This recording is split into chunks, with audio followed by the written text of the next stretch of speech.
fait, le problème avec ce réalisateur, c'est qu'il est vraiment capable du meilleur comme du pire.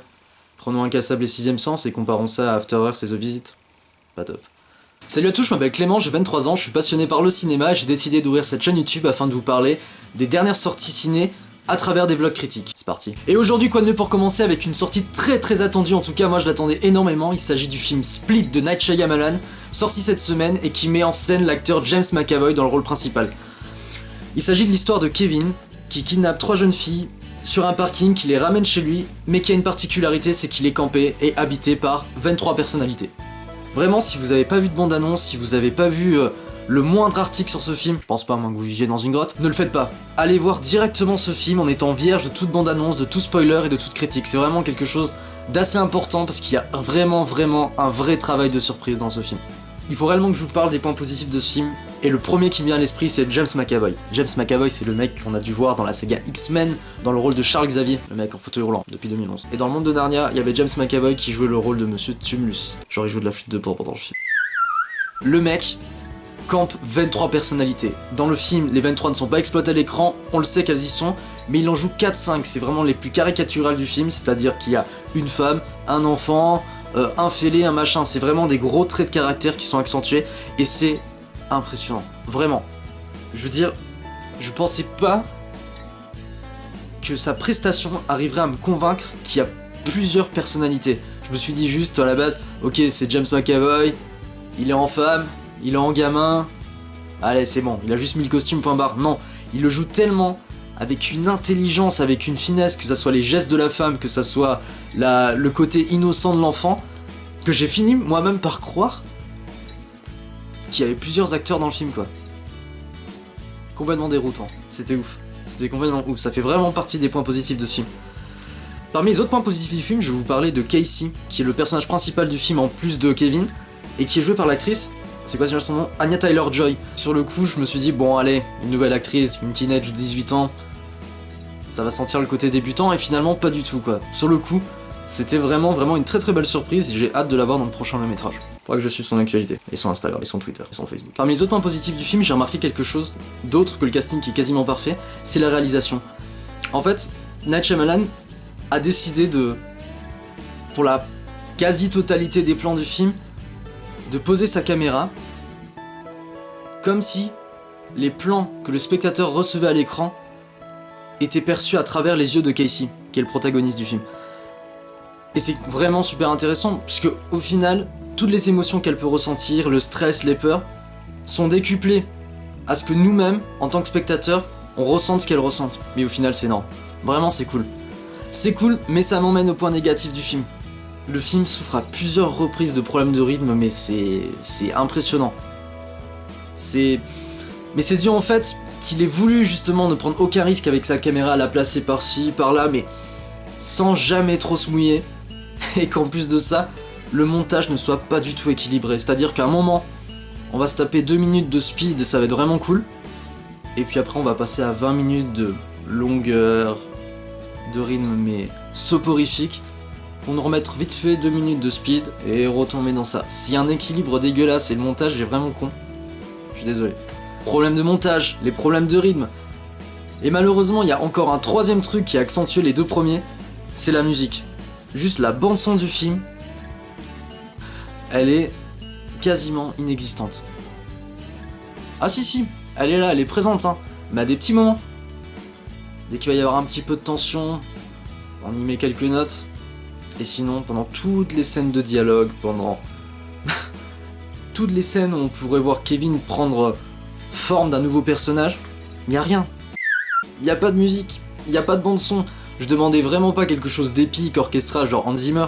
C'était vraiment une idée de mettre quelque chose qui nous occupe l'oreille lors de ces scènes plates et soporifiques du film. Et c'est dommage, c'est tellement dommage quoi sur le coup. Conclusion de tout ça, c'est pas un mauvais film. Vraiment pas. C'est un film superbe grâce à vraiment le premier point positif du film. C'est justement la prestation de McAvoy. Il faut vraiment voir cet acteur camper tous ses personnages, que ça soit la femme, que ce soit l'enfant, Monsieur Tumulus, merde. Si je vous conseillerais d'aller voir ce film, ça serait seulement pour ça. Et vraiment que pour ça, puisque sa prestation est juste sublime. Ah, il faut vraiment l'avoir vu. Allez voir Split. Vraiment, allez-y, allez voir Split, mais n'allez pas le voir pour voir un film d'horreur. N'allez pas le voir en vous disant que vous allez vous taper la frousse, que vous allez avoir plein de jumpscares. Si vous voulez ça, allez voir The Ring, la salle d'à côté. Bon film de merde ça. Il y a beaucoup de références à d'autres films. Je pense que ce n'était pas voulu, mais moi je les ai perçus comme ça. Il y a un peu 10 Cloverfield Lane, le côté huis clos, le côté psychopathe du gars, c'est très vu dans le cinéma, on a vu ça dans Misery, dans Shining, tout le côté claustrophobique qui permet de faire monter le protagoniste en puissance et le faire disjoncter à la fin du long métrage. Il y a une part de psychose. Si vous avez pas vu Psychose, faut voir Psychose. Hein. C'est tout le côté, j'allais dire bipolaire. Non.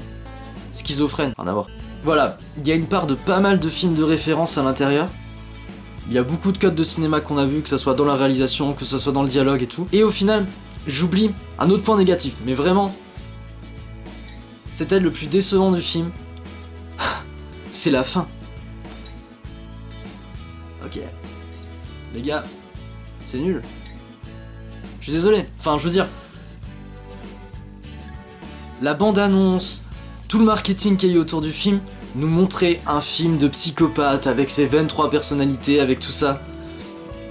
Moi, c'est ce que je voulais voir. On me dit que c'est le mec qui a réalisé Sixième Sens, le mec qui a réalisé Incassable, le mec qui a réalisé Signe, Phénomène, tous ces films-là, je me suis dit, ok, il va y avoir forcément un twist final, mais pire qu'épique. Ça va être le truc de fou. Je l'attends. Ouais. Ah oui. On l'attend, hein. On arrive à la fin et qu'est-ce qu'on fait?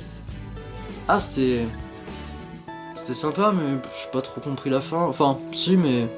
ouais, bof, quoi. En fait, Night Shyamalan, il a une particularité en tant que réalisateur qui est vraiment exceptionnelle.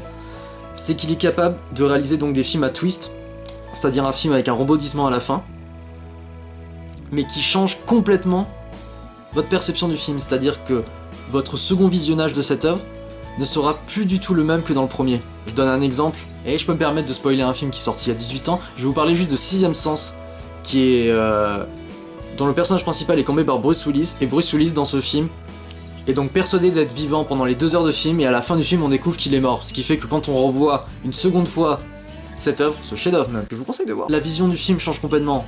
J'ai regardé ce film pour la première fois persuadé de voir un film d'horreur, et aujourd'hui je le regarde comme un drame psychologique tout simplement, ou un drame fantastique. Ça n'a plus rien à voir. Il avait fait pareil avec Le Village, on était persuadé comme un film d'horreur qu'il y avait des monstres pendant la quasi-totalité du film, jusqu'à la découverte de ce twist final qui est... c'est pas des monstres, c'est juste des mecs. C'était nul ce film en plus. Je me plains, mais au final il y a quand même quelque chose d'autre. Je sais pas si c'est un point positif ou un point négatif, mais pour moi c'était quelque chose de très très positif. À la fin du film, ça se termine, cran noir, il y a le titre Split qui apparaît pour la première fois, et il y a une nouvelle scène qui apparaît, genre la scène cachée, on n'a jamais vu ça dans le cinéma. Marvel. C'est une scène, je pense que vous n'allez pas l'apprécier, vous n'allez pas la comprendre si vous n'avez pas vu un film de la filmographie du même réalisateur. Il s'agit d'Incassable. Je peux rien vous dire de plus. À la rigueur, regardez Incassable, c'est un très bon film. Et allez voir Split. Vraiment, allez voir Split, c'est vraiment une tuerie. Moi j'ai vraiment adoré, c'est un film que je pense que je reverrai, c'est sûrement un film que j'achèterai. Peut-être que vous percevrez pas les mêmes choses que moi. Vous allez trouver le film exceptionnel, ou à l'inverse complètement nul. Mais voilà, de mon avis, et ça n'engage que moi, je trouve que c'est un film qui est bon, juste bon, avec ses erreurs, et qui malheureusement avait beaucoup de potentiel pour être un excellent film et culte. J'en suis sûr et certain. Surtout, j'espère que cette vidéo vous aura plu. Je vous demanderai juste de mettre un petit pouce si vous avez vraiment aimé. Si vous avez vu le film, n'hésitez pas à commenter pour me dire votre avis. Je lis tout le monde. Tout le monde. Vraiment tous. Partagez la vidéo, abonnez-vous à ma chaîne. C'est un truc classique, tout le monde dit ça, c'est sur YouTube. Bah écoutez. Mettez un pouce bleu, commentez votre vidéo si elle vous a plu, abonnez-vous à ma chaîne et partagez directement auprès de vos amis. Sur ce, je vous embrasse et je vous dis à très vite.